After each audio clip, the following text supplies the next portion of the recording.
இன்றைக்கி தங்கச்சிக்காக ஸ்ரீலங்கன் ஃபேமஸ் லவரியா எப்படி பண்ணுறதுன்னு பார்க்கலாமா?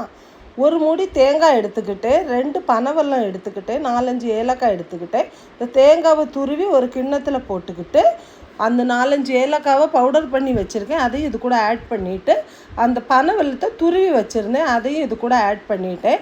கொஞ்சமாக ஒரு 1/2 ஸ்பூன் அளவுக்கு உப்பு எடுத்து அதில் ஆட் பண்ணிவிட்டு எல்லாத்தையும் ஒன்றா கிளறிடணும். நம்ம இதில் தண்ணி எதுவும் ஊற்ற தேவையில்லை. அந்த தேங்காயில் இருக்கிற வாட்டரே அதுக்கு போதும். நம்ம கிண்டி வச்சிட்டோன்னா அது தண்ணி ஊறி அந்த கரெக்டான கன்சிஸ்டன்சி வந்துடும். அதை ஒரு இடத்துல ஒதுக்கி நம்ம வச்சுட்டு ஒரு பாத்திரத்தில் வெந்நி வச்சுருக்கோம். வெந்நி வச்சுட்டு வேறு ஒரு பாத்திரம் எடுத்து அதில் கொஞ்சம் உப்பு போட்டு அதில் நம்ம எடுத்து வச்சுருக்க இடியாப்ப மாவு ஒரு கிண்ணம் போட்டுட்டு அந்த சூடு வெந்நியை இதில் ஊற்றி கொஞ்சம் கொஞ்சமாக கிளறி விடுறோம்.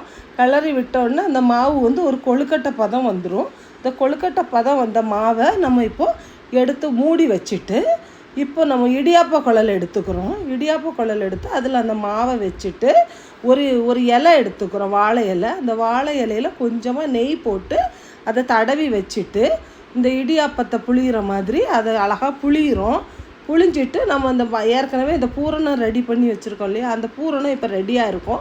அந்த பூரணத்தை இது உள்ளே ஆட் பண்ணிக்கிட்டு நம்ம அதை உடையாமல் அழகாக ஈஸியாக அதை நல்லா ரொட்டேட் பண்ணி கொழுக்கட்டை மாதிரி அப்படி அழகாக வந்த உடனே நம்ம இட்லி பாத்திரம் இருக்குது இல்லையா, அதை எடுத்து வச்சுக்கணும். அந்த இட்லி பாத்திரத்தை எடுத்து வச்சு அதில் கொஞ்சம் தண்ணி ஊற்றி அதில் நம்ம எடுத்து வச்சுருக்க அந்த லவரியாவை வச்சு இதை க்ளோஸ் பண்ணி ஒரு 5 நிமிஷம் அளவுக்கு நம்ம அதை வேக விடணும். வேக விட்டோன்னா நம்மளுக்கு சுவையான அந்த லவரியா ரெடி ஆயிரும். நீங்கள் சாப்பிட்டு பாருங்கள், இது ரொம்ப நல்லாயிருக்கும். அந்த வாசனை, அந்த வாழை இலையோட வாசனை, அதுக்கப்புறம் அந்த கொழுக்கட்டையோட வாசனை, அந்த ஏலக்காவோட வாசனை, தேங்காய், பனவெல்லம் அடிபொலியாக இருக்கும்.